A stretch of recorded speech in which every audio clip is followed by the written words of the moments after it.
Kalau kita bermazhab Hanafi,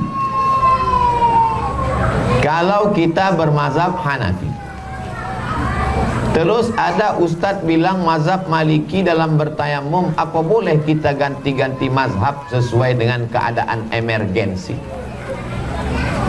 Ini pertanyaannya pertanyaan berilmu, karena cerita tentang campur mazhab, namanya talfiq.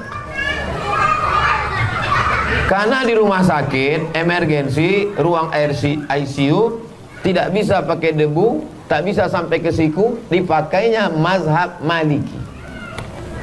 Cukup dengan batu dan hanya sampai ke pergelangan tangan.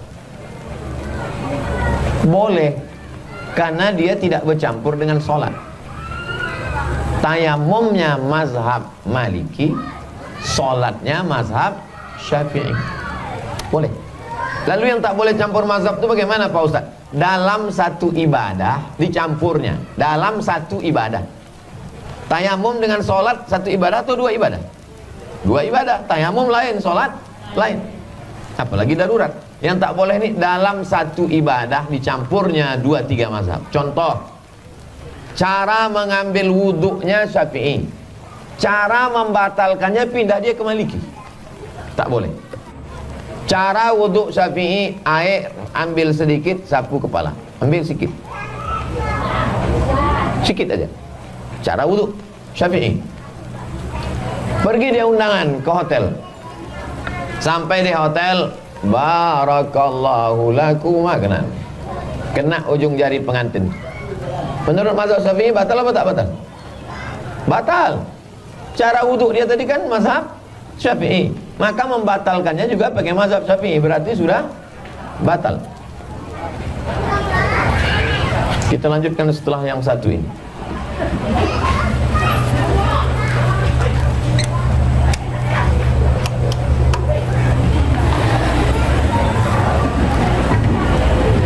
Nanti kalau tak saya hidupkan lampu, nampak di rekaman tuh muka saya hitam.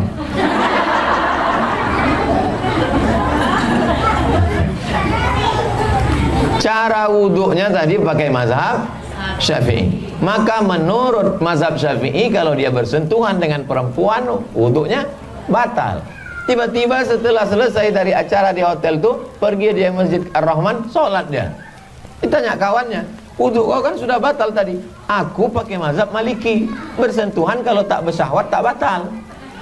Ini tak boleh. Kenapa tak boleh?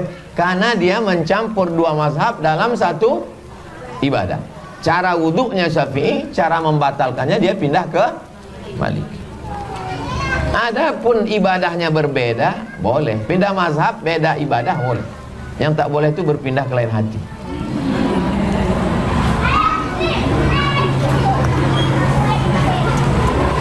Apa manfaat membaca surat Al-Waqiah? Siapa yang membaca surat Al-Waqiah, maka dia dijauhkan Allah dari faqah. Faqah itu di atas miskin. Selalu dikatakan miskin papa. Pernah dengar kata miskin papa?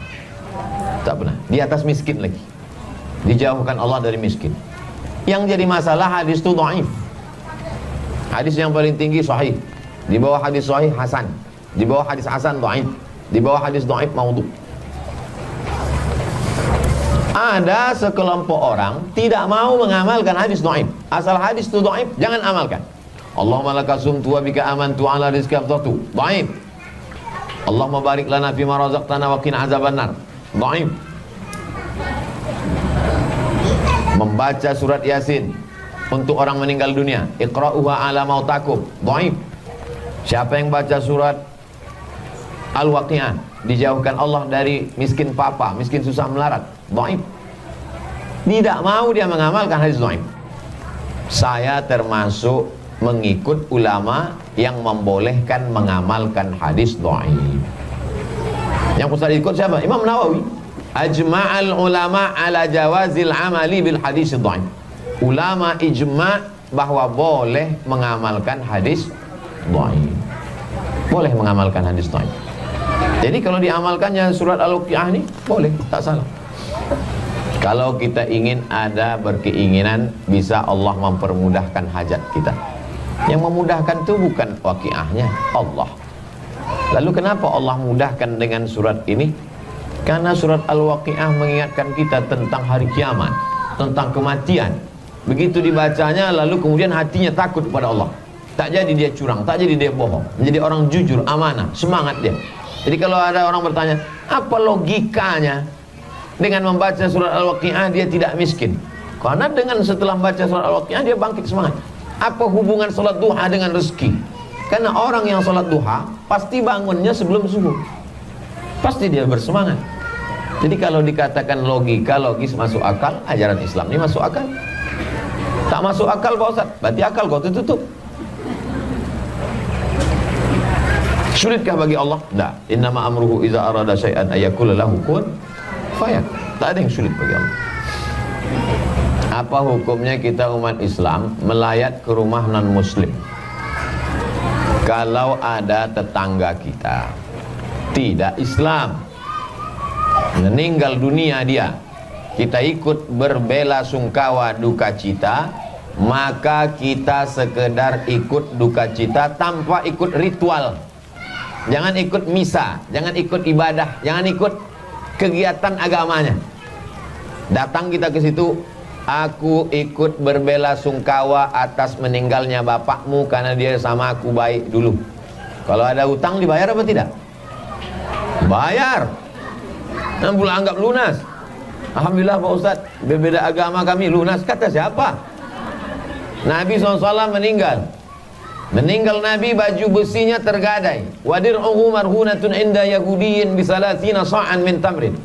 Baju besi Nabi tergadai di tangan orang Yahudi tak Islam, karena Nabi meminjam 30 sok. 30 sok kali 3 kilo sama dengan 90 kilo gandum. Itu menunjukkan Nabi ada interaksi sosial dengan non muslim. Dibayar. Silaturahim tak putus. Ummi matat, emakku mati, kata Asma. Asma itu sahabat Nabi, ipar Nabi, saudara Aisyah. Lain emak, sama-sama ayahnya Abu Bakar Siddiq. Emak Asma tak Islam. Datanglah emaknya yang tak Islam ini menjumpai Asma di Madinah dari Makkah 500 km. Afa asiluha, boleh aku silaturahim dengan yang tak seagama? Kata Nabi, silakan silaturahim. Afa utiha, boleh aku beri dia hadiah? Silakan. Berkirim makanan boleh. Makanan kita dia makan, makanan dia, makanan kita dia makan, makanan dia tengok dulu. Kalau kue kaleng makan, kalau bubur ayam ada ikhtilaf nampaknya Ibu. Nah memang namanya bubur ayam, tapi bekas memasak tuh kan belum disama. Baru ingat, oh iya, tadi ingat ayamnya. Nah jadi insya Allah kita karena sudah terbiasa bertetangga dengan non muslim, itu sudah lazim biasa. Kalau di Medan orang undangan pesta dibuat ada 2 tenda. Tenda makanan Islam, tenda makanan tak Islam, karena bertetangga dengan kawan yang tak Islam. Jadi kalau kita datang undangan, ya datang, jangan ikut ritualnya. Datang, makan sini. Jangan pula makan sini, singgah pula sini. Kau kenapa situ? Sikit aja Pak Ustaz. Oh lain. Jangan ikut ritual. Sekedar cukup bela sungkawa, menunjukkan bahwa kita bertetangga baik, berkawan baik. Islam ini tidak mengajarkan membunuh orang hanya karena berbeda agama. La yanhakumullahu 'anil ladzina lam yuqatilukum fid din. Kalau mereka yang tak seagama denganmu itu tidak memerangimu, walam yukhrijukum min diyarikum, tidak mengusirmu dari kampung halamanmu. 2 syaratnya. Dia tidak memerangimu, dia tak mengusirmu dari kampung halamanmu. Anta barruhum, kau boleh baik, buat baik sama dia. Wa tuqsitu ilaihim, bersikap adil. Kalau dia tidak mengusirmu, dia tidak memerangimu, kau boleh bersikap adil dan berbuat baik kepada dia. Ini ajaran Islam. Ajaran Islam itu asal tak sama agama, pancung kepalanya, larikan kompornya. Islam ini agama yang berlapang dada menerima perbedaan. Wala ana abidun ma'abadtum wala antum abiduna ma'abud lakum dinukum waliyan. Itulah kaji kita petang. Ada kertas susulan? Habis. Mudah-mudahan yang kita lakukan petang ini diridhai Allah Subhanahu wa taala. dicatat sebagai amal soleh.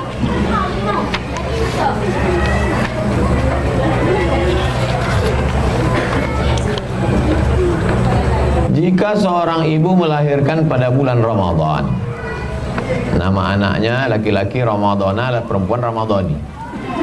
Tak ada di sini, saya aja nambah. Tentu dia tak bisa puasa.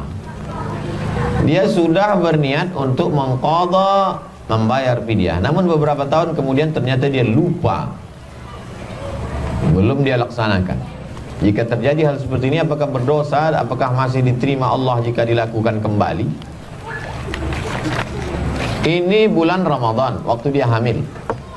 Ini bulan Ramadan, maka dia mesti mengqadha puasanya itu sebelum lewat Ramadan berikut. Kalau lewat Ramadan berikutnya ke Ramadan yang satu lagi, maka dia kena denda karena lalai. Satu qadha sehari, satu qadha plus satu fidyah. Satu fidyah, satu mud, 7 on setengah.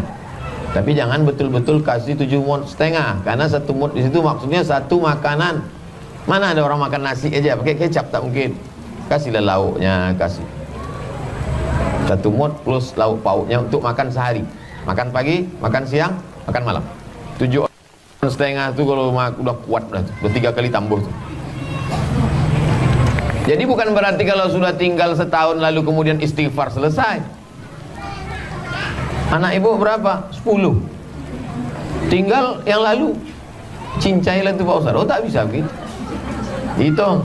Man mata, siapa yang mati, wa alaihi siyamun, punya utang puasa, shoma anhu waliyuhu, maka ahli warisnya melaksanakan puasanya. Mak saya tanya, mak, waktu mengandung aku dulu berapa hari mak tak puasa? 30 hari. Karena kau dalam perut kuasi sakit-sakit aja. Aku pun ikut sakit gara-gara kau. 30 hari tak puasa. Waktu menyusukan berapa hari? 30 hari. Menyusukan 2 tahun, 30 hari. Jadi untuk saya 90 hari dia tak puasa. Saya tanya, sanggup tak mak mengqadha? Waktu itu umurnya 70. Sanggup tak mengqadha? Sanggup. Qadha. Kalau tak sanggup, ku bayarkan fidyah. Kata dia sanggup.